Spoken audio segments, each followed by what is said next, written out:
लाडली लाल की जय, मेरे सद्गुरुदेव भगवान की जय। आज से हम प्रारंभ करने जा रहे हैं स्वामी श्री रामसुखदास जी महाराज द्वारा लिखी गई अत्यंत सुंदर पुस्तक जिसका नाम है शरणागति, जिसकी अक्सर हम सभी साधकों में कचाई देखी जाती है। आइए शुरू करते हैं। इसमें श्रीमद् भगवत गीता के 18वें अध्याय के 66वें श्लोक का विस्तृत विवेचन है। सर्वधर्मान परित्यज्य मामेकं शरणं व्रज, अहम त्वाम सर्व पापेभ्यो मोक्षयिष्यामि मा शुचः। संपूर्ण धर्मों के आश्रय का त्याग करके एक मेरी शरण में आ जा, मैं तुझे संपूर्ण पापों से मुक्त कर दूंगा, शोक मत कर। इसमें हम सर्वधर्मान परित्यज्य मामेकं शरणं व्रज की व्याख्या से शुरू करेंगे।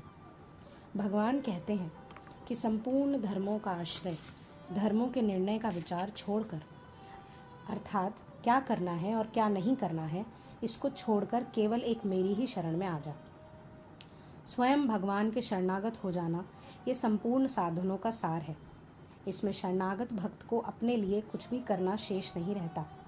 जैसे पतिव्रता का अपना कोई काम नहीं रहता, वह अपने शरीर की सार संभाल भी पति के नाते पति के लिए ही करती है। वह घर, कुटुंब, वस्तु, पुत्र, पुत्री और अपने कहलाने वाले शरीर को भी अपना नहीं मानती, प्रत्युत पति देव का ही मानती है।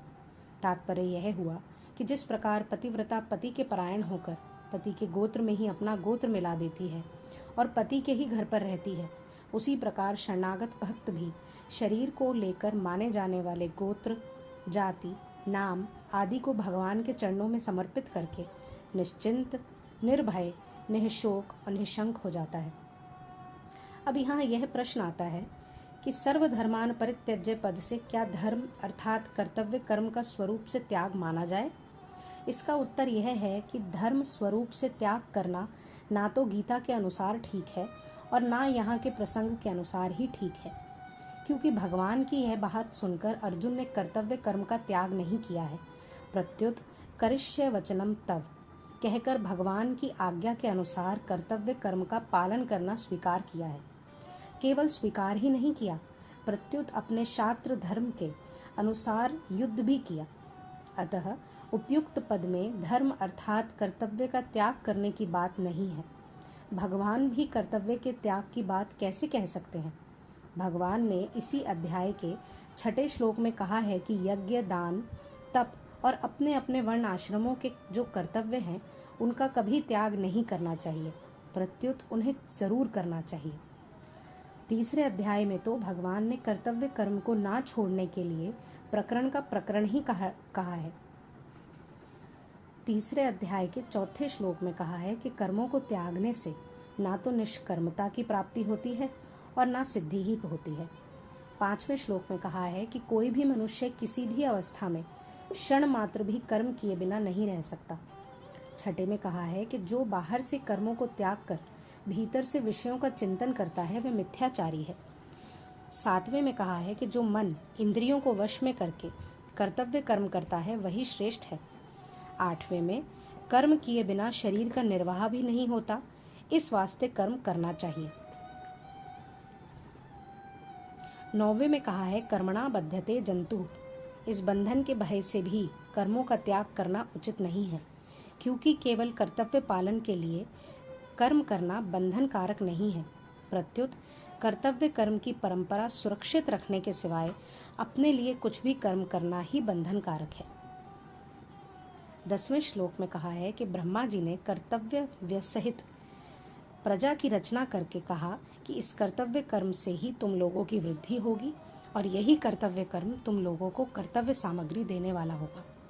11वें में कहा है कि मनुष्य और देवता दोनों ही कर्तव्य का पालन करते हुए कल्याण को प्राप्त होंगे। 12वें में जो कर्तव्य का पालन किए बिना प्राप्त सामग्री का उपभोग करता है वह चोर है। 13वें में कहा है कि कर्तव्य कर्म करके अपना निर्वाह करने वाला संपूर्ण पापों से मुक्त हो जाता है और जो केवल अपने लिए ही कर्म करता है वह पापी पाप का ही भक्षण करता है। 16वें में कहा है कि कर्तव्य पालन से ही सृष्टि चक्र चलता है, परंतु जो सृष्टि में रहकर अपने कर्तव्य का पालन नहीं करता उसका जीना व्यर्थ है। 19वें में श्लोक में कहा है कि आसक्ति से रहित होकर कर्तव्य कर्म करने वाला मनुष्य परमात्मा को प्राप्त हो जाता है। 20वें में कहा है कि जनक आदि ज्ञानी जन भी कर्तव्य कर्म करने से सिद्धि को प्राप्त हुए हैं। लोक संग्रह की दृष्टि से भी कर्तव्य कर्म करना चाहिए।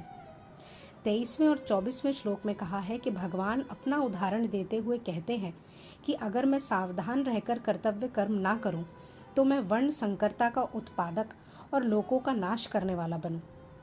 25वें श्लोक में कहा है कि ज्ञानी पुरुष को भी आसक्ति रहित होकर आस्तिक अज्ञानी की तरह अपना कर्तव्य कर्म करना चाहिए।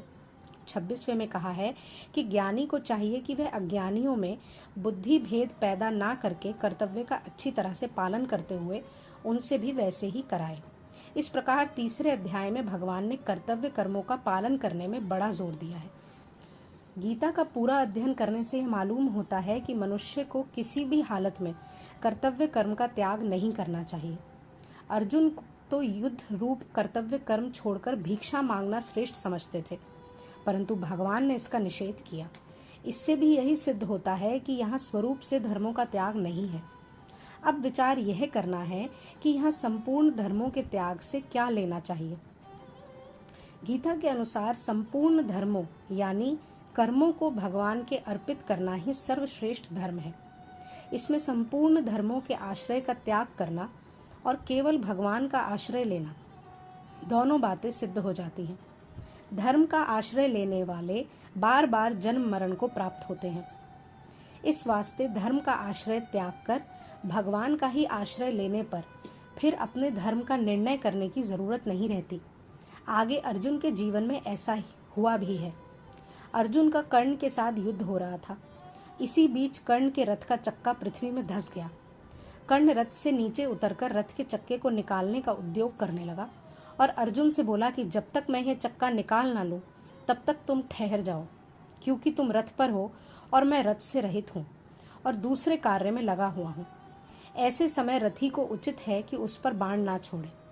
तुम सहस्रार्जुन के समान शस्त्र और शास्त्र के ज्ञाता हो और धर्म को जानने वाले हो, इसलिए मेरे ऊपर प्रहार करना उचित नहीं है। कर्ण की बात सुनकर अर्जुन बाण नहीं चलाते। तब भगवान कर्ण से कहते हैं कि तुम्हारे जैसे आतताई को किसी तरह से मार देना धर्म ही है, पाप नहीं, क्योंकि आतताइयों के 6 लक्षण तुम्हारे में है और अभी अभी तुम 6 महारथियों ने मिलकर अकेले अभिमन्यु को घेर कर उसे मार डाला। इस वास्ते धर्म की दुहाई देने से कोई लाभ नहीं है। हाँ, यह सौभाग्य की बात है कि इस समय तुम्हें धर्म की बात याद आ रही है, पर जो स्वयं धर्म का पालन नहीं करता उसे धर्म की दुहाई देने का कोई अधिकार नहीं है। ऐसा कहकर भगवान ने अर्जुन को बाण मारने की आज्ञा दी तो अर्जुन ने बाण मारना आरंभ कर दिया। इस प्रकार यदि अर्जुन अपनी बुद्धि से धर्म का निर्णय करते तो भूल कर बैठते। अतः उन्होंने धर्म का निर्णय भगवान पर ही रखा और भगवान ने धर्म का निर्णय किया भी। अर्जुन के मन में संदेह था कि हम लोगों के लिए युद्ध करना श्रेष्ठ है अथवा युद्ध ना करना श्रेष्ठ है। यदि हम युद्ध करते हैं तो अपने कुटुंब का नाश होता है और अपने कुटुंब का नाश करना बड़ा भारी पाप है। इससे तो अनर्थ परंपरा ही बढ़ेगी। दूसरी तरफ हम लोग देखते हैं तो क्षत्रिय के लिए युद्ध से बढ़कर श्रेय का कोई साधन नहीं है। तो भगवान कहते हैं कि क्या करना है और क्या नहीं करना है, क्या धर्म है और क्या अधर्म है, इस पचड़े में तू क्यों पड़ता है। तू धर्म के निर्णय का भार मेरे पर छोड़ दे, और यही है सर्वधर्मान परित्यज्य का तात्पर्य। राधा राधा।